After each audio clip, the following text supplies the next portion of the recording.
ओम शांति। आज हम सुनेंगे बाबा के 23 तारीख के साकार महावाक्य। आज बाबा ने कहा, मीठे बच्चे, अंदर में दिन रात बाबा बाबा चलता रहे तो अपार खुशी रहेगी। बुद्धि में रहेगा कि बाबा हमें कुबेर का खजाना देने आए हैं। अंदर में दिन रात बाबा बाबा चलता रहे तो अपार खुशी रहेगी। बुद्धि में रहेगा कि बाबा हमें कुबेर का खजाना देने आए हैं। आज बाबा ने हमसे पूछा कि बाबा किन बच्चों को ऑनेस्ट फूल कहते हैं, उनकी निशानी सुनाओ। बाबा किन बच्चों को ऑनेस्ट ईमानदार फूल कहते हैं, उनकी निशानी सुनाओ। तो आज बाबा ने कहा, ऑनेस्ट फूल वह है जो कभी भी माया के वश नहीं होते, माया की खिटपिट में नहीं आते। ऐसे ऑनेस्ट फूल लास्ट में आते भी फास्ट जाने का पुरुषार्थ करते हैं। वह पुरानों से भी आगे जाने का लक्ष्य रखते हैं। अपने अवगुणों को निकालने के पुरुषार्थ में रहते हैं, दूसरों के अवगुणों को नहीं देखते। ओम शांति। शिव भगवानुवाच, वह हुआ रूहानी बाप, क्योंकि शिव तो सुप्रीम रूह है ना, आत्मा है। बाप तो रोज़ रोज़ नई नई बातें समझाते रहते हैं। गीता सुनाने वाले सन्यासी आदि बहुत हैं। वह बाप को याद न कर सकें, बाबा अक्षर कभी उनके मुख से निकल न सके। ये अक्षर है ही गृहस्थ मार्ग वालों के लिए। वह हैं निर्वृत्ति मार्ग वाले। वह ब्रह्म को ही याद करते हैं। उनके मुख से कभी भी शिव बाबा नहीं निकलेगा। तुम भल जांच करो। समझो, बड़े बड़े विद्वान सन्यासी चिन्मयानंद आदि गीता सुनाते हैं। ऐसे नहीं कि वह गीता का भगवान श्री कृष्ण को समझ उनके साथ योग लगा सकते, नहीं। वह तो फिर भी ब्रह्म के साथ योग लगाने वाले ब्रह्मज्ञानी व तत्वज्ञानी हैं।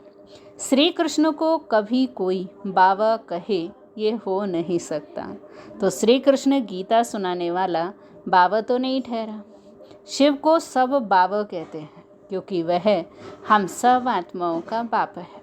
सब आत्माएं उनको पुकारती हैं, कहती हैं, हे परम पिता परमात्मा। वह है सुप्रीम, परम है, क्योंकि परम धाम में रहने वाला है। तुम भी सब परम धाम में रहते हो, परंतु उनको परमात्मा कहते हैं। वह कभी पुनर्जन्म में नहीं आते। शिव बाबा पुनर्जन्म में नहीं आते हैं। खुद कहते हैं, मेरा जन्म दिव्य और अलौकिक है। ऐसे कोई रथ में प्रवेश कर तुमको विश्व का मालिक बनने की युक्ति बताए, यह और कोई हो ही नहीं सकता, क्योंकि परमात्मा का जो जन्म है वो दिव्य है, अलौकिक है। पर काया वो प्रवेश करते हैं, हमारे जैसा वो साकार तन नहीं लेते हैं। इसलिए शिव बाबा ब्रह्मा बाबा के तन में आकर हमको विश्व का मालिक कैसे बने उसकी युक्ति बताते हैं। तब वो बाप कहते हैं, मैं जो हूँ जैसा हूँ, मुझे कोई भी नहीं जानते। मैं जब अपना परिचय दूँ तब जान सकते हैं। ये ब्रह्म को अथवा तत्वों को मानने वाले हैं। जो निर्वृत्ति मार्ग वाले हैं वह तत्वों को मानने वाले हैं, ब्रह्म को मानने वाले हैं। वह श्री कृष्ण को फिर अपना बाप कैसे मानेंगे? आत्माएं तो सब बच्चे ठहरे ना, श्री कृष्ण को सब पिता कैसे कहेंगे? ऐसे थोड़े ही कहेंगे कि श्री कृष्ण सबका बाप है। हम सब ब्रदर, ऐसे भी नहीं कि श्री कृष्ण सर्वव्यापी है। सब श्री कृष्ण थोड़े ही हो सकते हैं। अगर सब श्री कृष्ण हो तो उनका बाप भी चाहिए। तो मनुष्य बहुत भूले हुए हैं, यह नहीं जानते। तब तो कहते हैं, मुझे कोटों में कोई जानते हैं। क्योंकि अगर मनुष्य को भगवान जानते तो भगवान को जानने के कारण उन्हें सीधी पहचान होती कि परमात्मा एक निराकार है, ज्योति बिंदु है, शिव है। श्री कृष्ण वह सतयुग का फर्स्ट प्रिंस है, परंतु उनको शिव बाबा को जानते नहीं है। इसलिए बाबा कहते, मुझे कोटों में कोई जानते हैं। और जो जानते हैं वह भी तब जब शिव बाबा आकर हमें अपनी पहचान खुद देते हैं। तो बाबा ने कहा, श्री कृष्ण को तो कोई भी जान लेंगे, सब विलायत वाले भी उनको जानते हैं। लॉर्ड कृष्णा कहते हैं, चित्र भी है, असली चित्र तो है नहीं, भारतवासियों से सुनते हैं, इनकी पूजा बहुत होती है। इसकी श्री कृष्ण की। तो फिर गीता में यह लिख दिया कि श्री कृष्ण भगवान है। अब भगवान को भला लॉर्ड कहा जाता है क्या? लॉर्ड कृष्णा कहते हैं, कृष्णा को गॉड नहीं कहते। लॉर्ड का टाइटल वास्तव में बड़े आदमी को मिलता है, वह तो सबको देते रहते हैं। इसको कहा जाता है अंधेर नगरी। कोई भी पतित मनुष्य को लॉर्ड कह देते हैं। कहाँ ये आज के पतित मनुष्य, कहाँ शिव बाबा और कहाँ श्री कृष्ण। बाबा कहते जो तुमको मैं ज्ञान देता हूँ वह फिर गुम हो जाता है। मैं ही आकर नई दुनिया स्थापन करता हूँ। ज्ञान भी मैं अभी ही देता हूँ। मैं जब ज्ञान दूँ तभी तुम बच्चे सुने। मेरे बिगर कोई सुना न सके, जानते ही नहीं हैं। क्या सन्यासी शिव बाबा को याद कर सकते हैं? वह कह भी नहीं सकते कि निराकार गॉड को याद करो। क्यों? बाबा कहते हुए जानते ही नहीं। और अगर बाबा कहते नहीं तो आप बताइए कि कभी सुना उन्होंने ऐसा कहा? बहुत पढ़े लिखे मनुष्य भी समझते नहीं है कि भगवान निराकार है। तो अब बाप समझाते हैं श्री कृष्ण भगवान नहीं है। मनुष्य तो उनको ही भगवान कहते रहते हैं। कितना फ़र्क हो गया। बाप तो बच्चों को बैठ पढ़ाते हैं, तो शिव बाबा हमारा बाप भी है, टीचर भी है, गुरु भी है। शिव बाबा सबको बैठ समझाते हैं। न समझने के कारण त्रिमूर्ति में शिव रखते ही नहीं, ब्रह्मा को रखते हैं, जिसको प्रजापिता ब्रह्मा कहते हैं। वह प्रजा को रचने वाला है, परंतु उनको भगवान नहीं कहेंगे। भगवान प्रजा नहीं रचते। भगवान के तो सब आत्माएं बच्चे हैं। फिर कोई द्वारा तो रचते होंगे ना। तुमको किसने अडॉप्ट किया? तो ब्रह्मा के द्वारा शिव बाबा ने हमको अडॉप्ट किया। ब्राह्मण जब बनेंगे तभी तो देवता बनेंगे। यह बात तो तुमने कभी नहीं सुनी होगी। प्रजापिता का भी जरूर पार्ट है। एक्ट तो चाहिए ना, नाम है तो एक्ट तो चाहिए। इतनी प्रजा कहाँ से आएगी? कुख वंशावली भी हो न सके। वह कुख वंशावली ब्राह्मण कहेंगे। हमारा सरनेम ब्राह्मण है, नाम तो सबके अलग अलग है। प्रजापिता ब्रह्मा तो कहते ही तब हैं जब शिव बाबा इनमें प्रवेश करें। तो ये नई बातें बाप खुद कहते मुझे कोई जानते नहीं, सृष्टि चक्र को भी नहीं जानते। तब तो ऋषि मुनि सब नेति नेति कह गए। न परमात्मा को जानते, न परमात्मा की रचना को जानते हैं। बाबा कहते हैं जब मैं आकर अपना परिचय दूं तभी तो जाने। इसीलिए मुझे बुलाते हैं कि हे भगवान आओ और आकर हमें अपनी पहचान दो। इन देवताओं को वहाँ ये पता थोड़ा ही पड़ता है कि हमने ये राज्य कैसे पाया। इनमें ज्ञान होता ही नहीं। पद पा लिया फिर ज्ञान की दरकार नहीं है। ज्ञान चाहिए ही सदगति के लिए। यह तो सदगति को पाए हुए हैं। ये बड़ी समझने की गुह्य बातें हैं। समझदार ही समझें। बाकी जो बूढ़ी बूढ़ी माताएं हैं उनमें इतनी बुद्धि नहीं, सीधी हैं, भोली हैं, तो वो नहीं जान पाएंगी। बाबा कहते वह भी ड्रामा प्लान अनुसार हर एक का अपना पार्ट है। ऐसे तो नहीं कहेंगे कि हे ईश्वर बुद्धि दो, सबको एक जैसी बुद्धि हम देवे। बाबा ने कहा तो सब नारायण बन जाए। सब एक दो के ऊपर गद्दी पर बैठेंगे क्या? हाँ, एम ऑब्जेक्ट है ये बनने की। सब पुरुषार्थ कर रहे हैं नर से नारायण बनने के लिए। बनेंगे तो पुरुषार्थ से, और पुरुषार्थ है बुद्धि के आधार पर, और बुद्धि सबकी अलग अलग। अगर सब हाथ उठाएं हम नारायण बनेंगे तो बाप को अंदर में हंसी आएगी। क्यों हंसी आएगी? क्योंकि बाबा पूछ भले रहे कि नारायण कौन बनेंगे। सबका लक्ष्य भी है नारायण बनने का, लेकिन ये भी समझ की बात है कि सब भी नारायण नहीं बनेंगे। तो हंसी तो आएगी ना। सब एक जैसे बन कैसे सकते हैं? नंबरवार तो होते हैं। Narayan the first, second, third. जैसे Edward the first, second, third चलता है ना। भले एम ऑब्जेक्ट ये है, परंतु खुद समझ सकते हैं ना। क्या समझ सकते हैं? कि सब भी नारायण नहीं बनेंगे। चलन ऐसी है तो क्या पद पाएंगे? पुरुषार्थ जरूर करना है। बाबा नंबर फूल ले आते हैं। नंबरवार फूल दे भी सकते हैं, परंतु ऐसे बाबा करते नहीं, क्योंकि फंक हो जाएंगे। फंक हो जाएंगे माना नाराज हो जाएंगे, फील हो जाएगा। बाबा जानते देखेंगे कि कौन जास्ती सर्विस कर रहे हैं, ये अच्छा फूल है व नहीं। पीछे नंबरवार तो होते ही हैं, बहुत पुराने भी बैठे हैं, परंतु उनमें नए नए बड़े बड़े अच्छे फूल हैं। कहेंगे ये नंबर 1 ऑनेस्ट फूल है, कोई खिटपिट ईर्ष्या आदि इनमें नहीं है। बहुतों में कुछ ना कुछ खामियां जरूर हैं। संपूर्ण तो कोई को कह नहीं सकते। 16 कला संपूर्ण बनने के लिए बहुत मेहनत चाहिए। अभी कोई संपूर्ण बन न सके, अभी तो अच्छे अच्छे बच्चों में भी बहुत ईर्ष्या है, खामियां हैं। बाप जानते हैं सब किस किस प्रकार का पुरुषार्थ कर रहे हैं। दुनिया वाले क्या जाने, वह तो कुछ भी समझते नहीं, बहुत थोड़े समझते हैं। गरीब झट समझ जाते हैं कि बेहद का बाप आया हुआ है हमें पढ़ाने। उस बाप को याद करने से अब हमारे पाप कट जाएंगे। हम बाप के पास आए हैं, बाबा से नई दुनिया का वर्षा जरूर मिलेगा। तो ये निश्चय गरीब बच्चों को जल्दी होता है।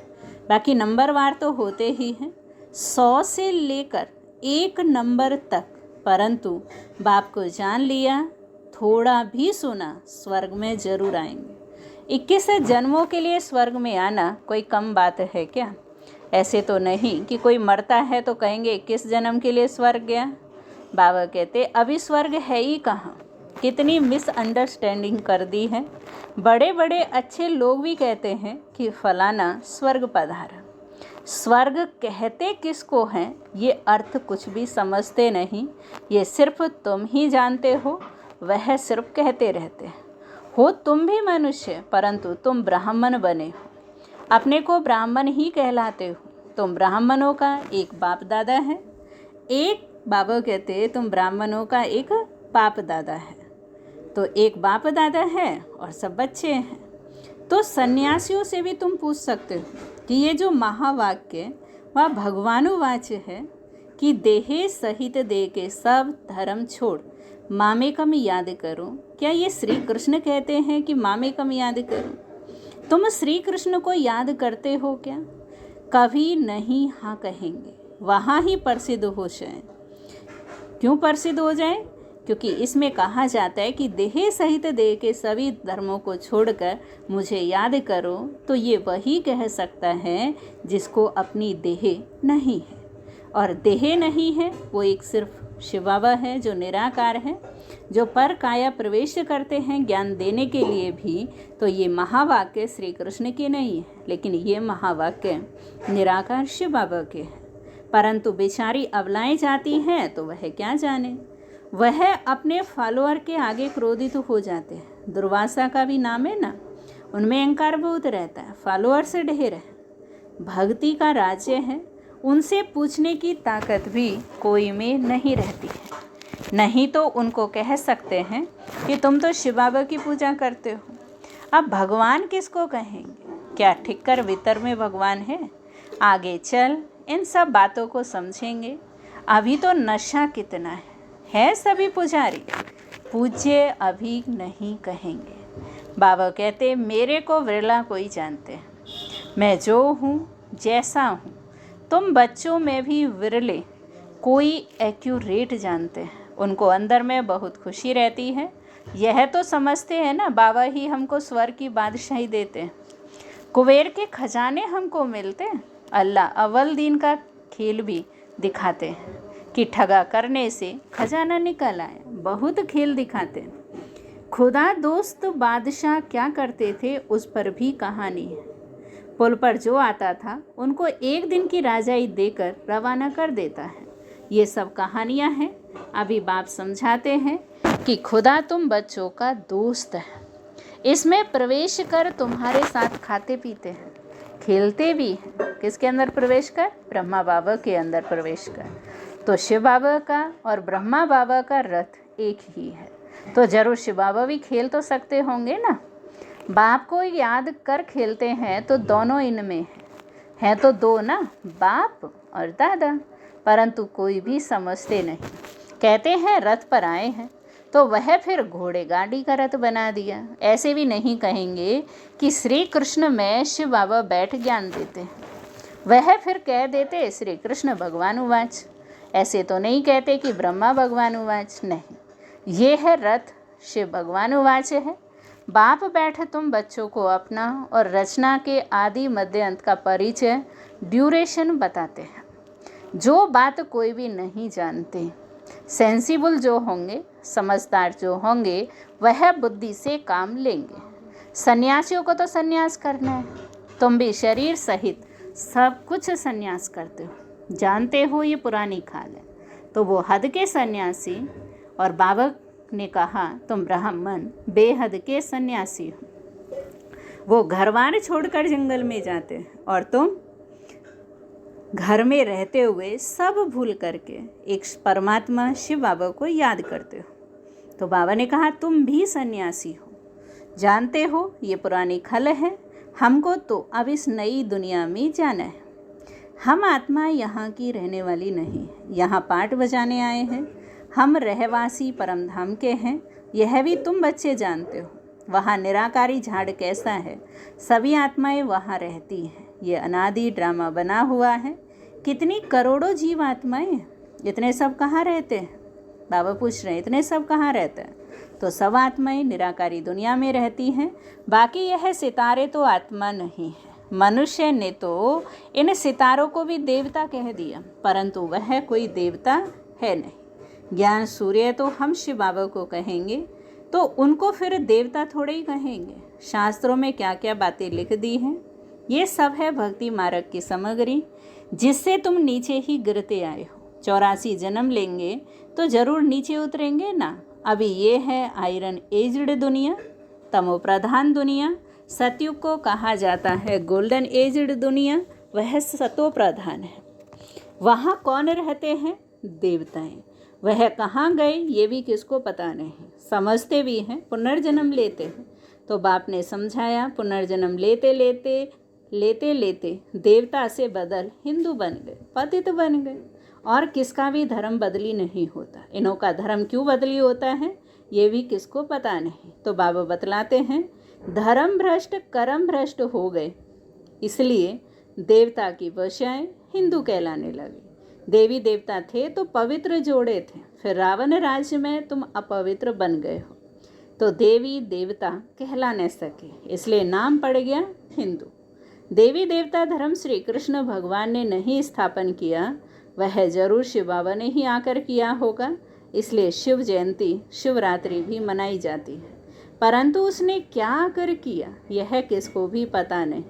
एक शिव पुराण भी है, वास्तव में शिव की एक गीता ही है जो शिव बाबा ने सुनाई, और कोई शास्त्र है नहीं। तुम कोई भी हिंसा नहीं करते हो, तुम्हारा कोई शास्त्र तो बनता नहीं, तुम नई दुनिया में चले जाते हो। सतयुग में कोई भी शास्त्र गीता आदि होता नहीं, वहाँ कौन पढ़ेंगे, और वहाँ पढ़ने की भी दरकार नहीं। वह तो कह देते ये वेद शास्त्र आदि परंपरा से चले आते हैं, उन्हों को कुछ भी पता नहीं। स्वर्ग में कोई शास्त्र आदि थोड़ी होता है। बाबा ने तो देवता बना दिया, सबकी सदगति हो गई, फिर शास्त्र पढ़ने की क्या दरकार है? वहाँ शास्त्र होते नहीं। अभी बाप ने तुम्हें ज्ञान की चाबी दी है, जिससे बुद्धि का ताला खुल गया। पहले एकदम ताला बंद था, कुछ भी नहीं समझते थे, और अब बाबा ने बच्चों को ज्ञान देकर मास्टर ज्ञान का सागर बना दिया। अच्छा, मीठे मीठे सिखिलदे बच्चों प्रति माता पिता बाप दादा का याद प्यार और गुड मॉर्निंग। रूहानी बाप की रूहानी बच्चों को नमस्ते। हम रूहानी बच्चों की रूहानी बाप दादा को नमस्ते नमस्ते नमस्ते। शुक्रिया बाबा, शुक्रिया मीठे बाबा। धारणा के लिए मुख्य सार है, पहली पॉइंट, किसी से भी ईर्ष्या आदि नहीं करनी है, खामियां निकाल संपूर्ण बनने का पुरुषार्थ करना है, पढ़ाई से ऊंच पद पाना है। किसी से भी ईर्ष्या आदि नहीं करनी है, खामियां निकाल संपूर्ण बनने का पुरुषार्थ करना है, पढ़ाई से ऊंच पद पाना है। सेकंड पॉइंट है शरीर सहित सब कुछ संन्यास करना है, किसी भी प्रकार की हिंसा नहीं करनी है, अहंकार में नहीं रहना है। वरदान है आज बाबा का, हम सुनेंगे बाबा का वरदान। बाबा ने वरदान दिया अविनाशी और बेहद के अधिकार की, खुशी व नशे द्वारा सदा निश्चिंत भव। अविनाशी और बेहद के अधिकार की खुशी व नशे द्वारा सदा निश्चिंत भव। दुनिया में बहुत मेहनत करके अधिकार लेते हैं, आपको बिना मेहनत के अधिकार मिल गया। बच्चा बनना अर्थात अधिकार लेना, वहाँ मैं श्रेष्ठ अधिकारी आत्मा। कितना सुंदर बाबा ने वरदान दिया, खुशी व नशे की पॉइंट्स कि वहाँ मैं श्रेष्ठ अधिकारी आत्मा। इस बेहद के अधिकार के नशे व खुशी में रहो तो सदा निश्चिंत रहेंगे। वरदान क्या है कि मेरा हर बच्चा क्या है, श्रेष्ठ अधिकारी है। तो हमें भी नशा रहे, स्वमान है हमारा, वहाँ मैं श्रेष्ठ अधिकारी आत्मा हूँ। ये अविनाशी अधिकार निश्चित ही है। जहाँ निश्चित होता है वहाँ निश्चिंत होते हैं। अपनी सर्व जिम्मेवारियाँ बाप हवाले कर दो तो सब चिंताओं से मुक्त हो जाएंगे। और आज बाबा ने स्लोगन दिया, जो उदार चित्त विशाल दिल वाले हैं, जो उदार चित्त विशाल दिल वाले हैं वही एकता की नींव है। ओम शांति, ओम शांति, ओम शांति।